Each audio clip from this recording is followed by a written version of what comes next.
అరే రే రే రే రే రే రే రే అరే నీకెందుకు నాన్న నాకివ్వు, కడుగుతా కదా. పర్లేదు నాన్న, నేను కడుగుతా. నువ్వు చదువుకుని పెద్ద ఆఫీసర్ కావాలరా, వెళ్ళు చదువుకోపోరా.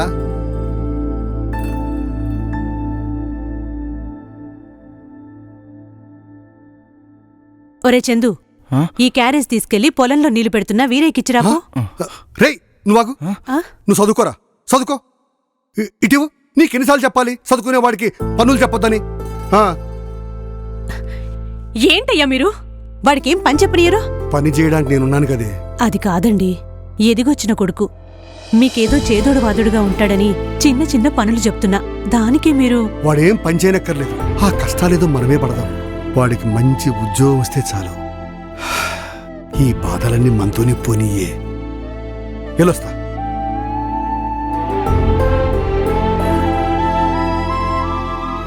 నాకు హారం కొనిపెట్టాలి. కొనిస్తానే. ఏ సుబ్బారావు, ఈ రోజు అంత సంతోషంగా ఉన్నావు? అంతా సంతోషమేరా.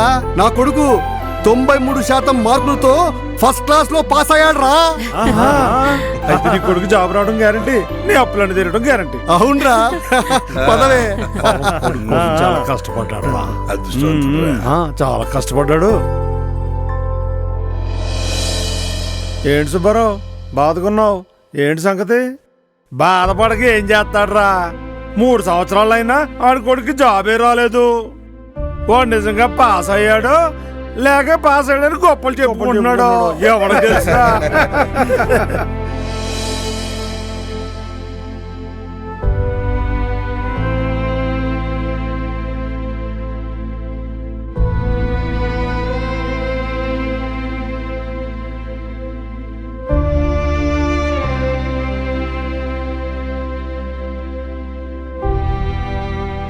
ఏంటండి, మీరింకా పడుకోలేదా? ఏం ఆలోచిస్తున్నారు?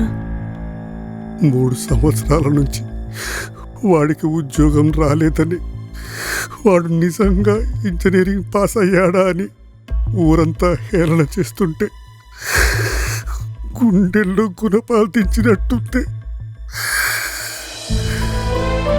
వాడికి ఏదో రోజు ఉద్యోగం వస్తుంది, అప్పుడు చెప్తా వాళ్ళ సంగతి. ఖచ్చితంగా వస్తుందిలేండి, ఏం ఆలోచించకుండా పడుకోండి.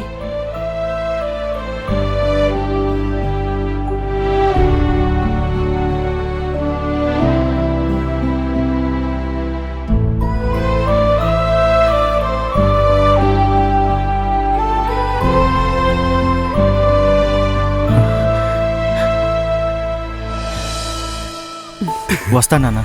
అరే ఇన్నాళ్లకు మంచి ఉద్యోగం వచ్చింది, జాగ్రత్తగా వెళ్ళానా? సరే వెళ్ళొస్తానమ్మా.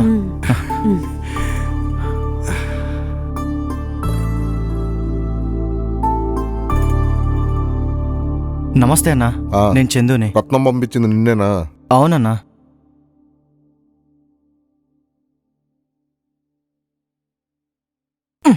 చూడటానికి బాగా చదువుకున్నట్టున్నావు. అవునన్నా, ఇంజనీరింగ్ చదివాను. ఇంజనీరింగ్ చదివి మరి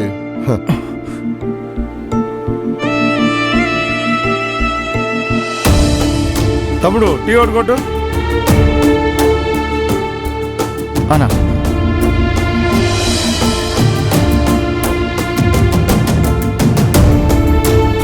బాబాయ్ సరే ఇలారా, మీ సాఫ్ట్వేర్ అబ్బాయి డబ్బులు పంపించాడు.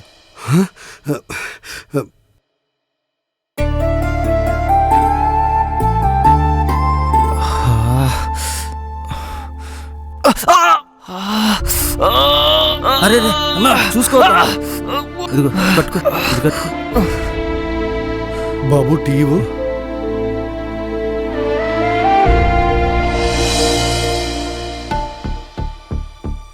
అన్న టీ తీసుకో. అన్న అన్న టీ.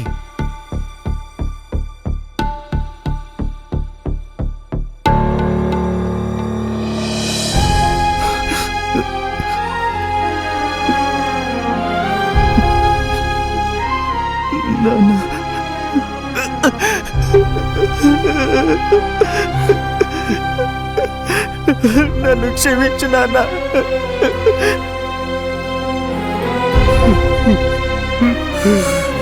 ఇదేనట్రా నువ్వు చేస్తున్న సాఫ్ట్వేర్ ఉద్యోగం?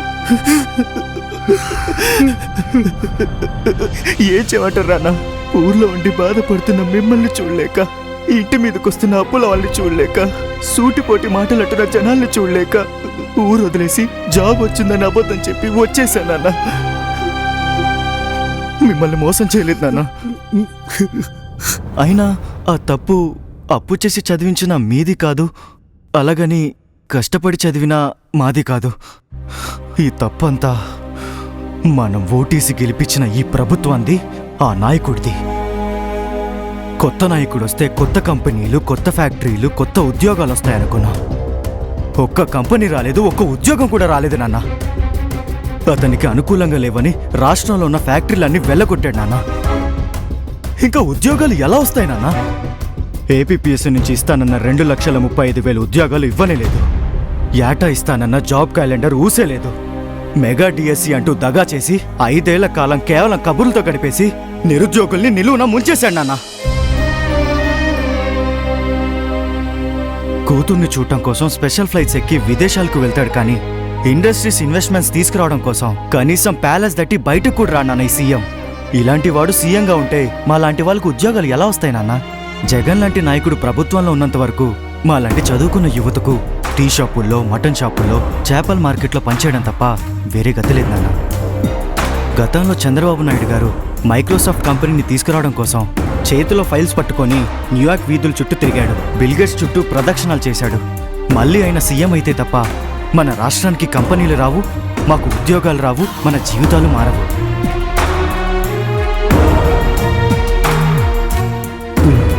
నువ్వు చెప్పింది నిజమేరా. పిల్లలు బాగా చదివితే ఉద్యోగాలు వస్తాయనుకున్నాను, కానీ ఉద్యోగాలు రావాలంటే పాలించేవాడు సమర్థుడే ఉండాలని ఇప్పుడే తెలుసుకున్నాను. ఈసారి అలాంటి నాయకుడిని ఎన్నుకుందాం. మన తప్పును మనమే సరిదిద్దుకుందాం. అవునన్నా.